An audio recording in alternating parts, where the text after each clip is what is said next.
Good morning, everybody. Hope you're doing well. Hope your day is going well. Hope your morning is going well. Well, finally here. The first weekend of college football is coming up. We're going to be going over some of those games. We got some news to go over. Man, it's been a long off season. I mean, I like college basketball, college baseball, college softball, but man, when you're watching those sports on a Saturday afternoon, it just doesn't seem I don't know, as special or as cool as watching college football on Saturday afternoon. Like I said, I love those sports. I watch all of them, but still, there's just something about football. So we are here. We got let me see how many games we got this weekend. We're going to go from 1, 2, 3, 4, 5, 6, about 8 games.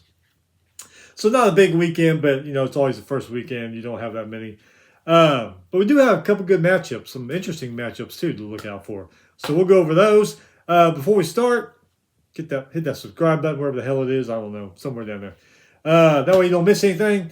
With it, let's get started with some news. NCAA, remember Michigan's sign stealing, whatever you call it, controversy, whatever they had. Well, the NCAA finally hands down punishment to Michigan. Sharon Moore suspended for the first game of next season, 2026. If I believe, he's already suspended for 2 games this year by Michigan themselves. They said next year, first game, you're going to be suspended for that. Let's see. Also received a 2-year show cause penalty. Former head coach Jim Harbaugh, he gets a 10-year show cause penalty. I also saw when he was asked about it at a press conference, he said he's not even going to talk about it. So I don't think he cares. Connor Stallions, the guy who was stealing signs, remember him? What did he get here? 8 years. 8-year show cause penalty. So anyway, fines $50,000. 10% of what the football team makes is going to the NCAA. 10% of cost of scholarships and loss of all postseason competition revenue sharing for this year and next year. Nothing happened to the 2023 team that won the championship. No games were taken away, none of that kind of stuff there. The sum of all this money that they're going to be paying for this could eclipse $30 million. Now, it's probably not going to hurt Michigan all that much. They are one of the big-time programs that make a shitload of money every year. It's going to hurt, but it's not going to hurt like it would some other smaller programs. So I think they'll be fine there. But give it to the NCAA. Lately, they've been looking like a bunch of sissies the last several years, but they kind of came down this time. They kind of came down. Not saying they put the hammer down, but they got bigger balls than they've had the last several years. So there you go. All right, Alabama running back Jam Miller. He's going to miss the Florida State game with an upper body injury. Big Ten and SEC.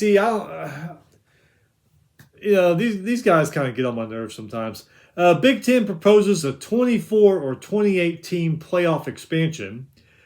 I wouldn't have a problem with 24 because FCS, they do 24 and it works just fine for them, and they got a shitload of teams like FBS. But here's the crap here. Where the Big Ten and the SEC would get 7 automatic bids, 7 automatic bids for them. ACC and Big 12 would get 5 automatic bids, 2 auto bids for non-Power 4 conferences, and 2 at large. Man, get the hell out of here. Somebody needs to come along. And hey, I'm an A&M fan. They're in the SEC, but still. And I love Big Ten football. Somebody needs to pull them off their high horses. Almost needs to happen is all these conferences, rest of the Power, whatever it is now, Power 4, whatever, Group of 5 conferences and all that, maybe they need to get together, form their own league, have their own playoff system, have their own championship game, and tell the Big Ten and SEC, hey, y'all just play each other every year and have y'all's championship. That would get them back in line. There's always power in numbers, and you got that much going on over here, and they're telling these 2 conferences, go do what you want. We don't want nothing to do with you anymore. They'll fall back into line, trust me, because people get tired of them playing each other every year for a few years, and then woohoo, we're the SEC Big Ten national champions, while all these other hundreds of teams are playing each other. So all you conferences out there, gang up on the Big Ten and SEC, get them back in line. Let's get it done. Ole Miss defensive coordinator Pete Golding signs a 3-year extension, $2.61 million annually. Man, that's pretty damn good. Florida State safety Conrad Hussey, he's exited from the program, was due to a physical altercation with a position coach. I didn't see any details what happened, but physical altercation must have been a shoving match, maybe even punches thrown. Who knows? But yeah, Conrad Hussey no longer part of the FSU program. Tennessee Tech, they've been in the Ohio Valley Conference since 1949. Well, that all changes. July 1st of next year, 2026, they switch to the Southern Conference. Southern Conference will be at 11 teams when Tennessee Tech comes over. So they're trying to grow their thing there. Kansas receives a big gift from a donor, $300 million. $75 million of it will be going towards the Memorial Stadium's facelift. I think they've already completed the first phase. They're starting the second phase now. So $75 million will go to that. The rest will go to whatever they need there, I guess, in the athletic program. All right, so Saturday, like I said, it starts Saturday. Got some interesting games here. We got 1, 2, 3, 4, 5, 6, 8 total games on TV. They're at least listed for TV. There might be some there on streaming or something else, but these are the ones on TV.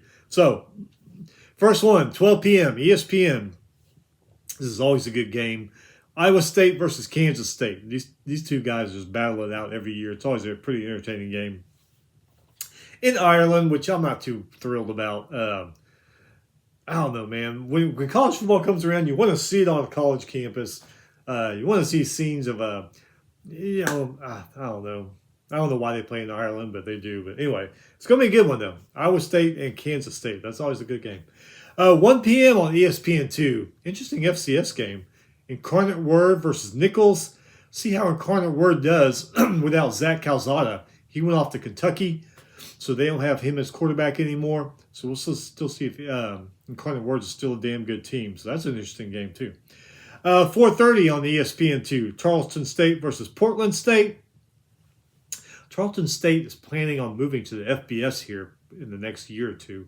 I forget exactly what they said, but they're in that process now.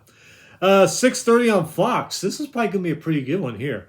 Fresno State versus Kansas. Go see how Kansas is this year. Fresno State, remember how badass they were several years ago? Kind of fallen off, but they've gotten better. So that should be a pretty good game for Fox on Saturday night, 6:30. Another decent one, 7:30, CBS Sports Network. Sam Houston, which is a pretty good, damn good team, versus Western Kentucky. We've seen how Western Kentucky's been the last few years. So that'll be a pretty good one, too. 7 p.m. on ESPN. Another FCS game. UC Davis versus Mercer. That might not be too bad. This one here, 7:30 on CBS. The one I'm pretty interested in, I'm going to watch. Stanford versus Hawaii. Stanford, since David Shaw left, kind of fallen off the map. Hawaii brings in their former quarterback, Timmy Chang, to take over the program. They're slowly rising their way up. Couple teams that they played pretty good. I didn't think they would win those games, but they played them hard, played them good. Hawaii seems to be getting better. So, yeah, that could be a great game. So, the only thing that sucks, though, is they're playing at Hawaii. It's on TV. Too bad the game don't start 9:30, 10 o'clock here in the States or, here on the mainland, so we could have late-night college football on the first Saturday of the season. But, hey, anyway, 7:30, I'll take it. Stanford and Hawaii, I think that'll be a pretty good game. And then 7:30 on ABC, North Carolina Central versus Southern. So that's it. That's your matchups for this Saturday. After this Saturday, of course, everything goes full-blown. Everybody's going to be playing. It's going to be great. So like I said a few shows ago, this year is going to be mostly a preview show of the upcoming weekend. We'll go over a few things that happened the week before, maybe some things I noticed in games I was watching, surprises, shocks, beat downs, upsets. We'll go over a lot of that stuff. Who's falling, who's rising, that kind of stuff. But we're not going to go over every game that happened the previous weekend. Just a few, and like I said, mention some of those things. We'll go over that, but it's mostly going to be geared toward preview. Some of the big games coming up, what to look out for, maybe potential upsets coming up that next weekend. There's going to be stuff like that. Anyway, so college football is here. Thank God. It's been a long off season, like I said before. I'm really excited about this season. People talk about Penn State. I want to see how Penn State's going to do. Can they get over that hump, beat the teams they're supposed to win the Big Ten? FSU, are they going to make a comeback? They got Alabama in that first game. The quarterback's already talking crap. That could be a bad sign for them. See how they do. SMU, they can continue being as badass as they are. They can get back into the playoffs, all that kind of stuff. And Alabama, do they recover? Alabama just wasn't Alabama last year, but it is what it is. Anyway, I'm glad football's back. We'll be back next week to probably review some of the things that happens this first Saturday and then really get into the preview. I'm going to try to do these shows on Tuesday or Wednesday. I'd like to do them on Wednesday because, the season starts right then on Thursday night, or the week starts usually that Thursday night. But in the recent last few years, there has been games. Every year there's games on Tuesday as we get further into the season. So it's usually MAC teams and West Coast. But the last couple of years, it seems like Tuesday games have been starting earlier in the season. So when that happens, we'll be doing games on Tuesday so we can preview what's happening that night. So that's how we're going to do it. Anyway, enjoy the rest of your day. The countdown is on until Saturday. Take it easy. Be careful. We'll see you back next week.